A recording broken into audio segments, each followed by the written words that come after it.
Open this up. And what you find inside is a nice white PSP. Put your case down on there.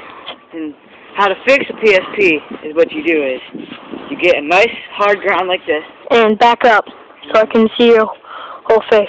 You get a nice full, nice cement ground like this. That's how you fix it. You take it and you throw it on the ground.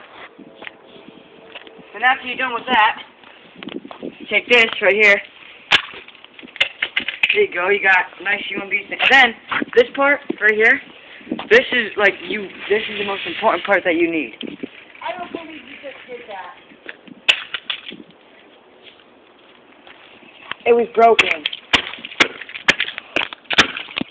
Get off that mess right now. Yeah, All of it.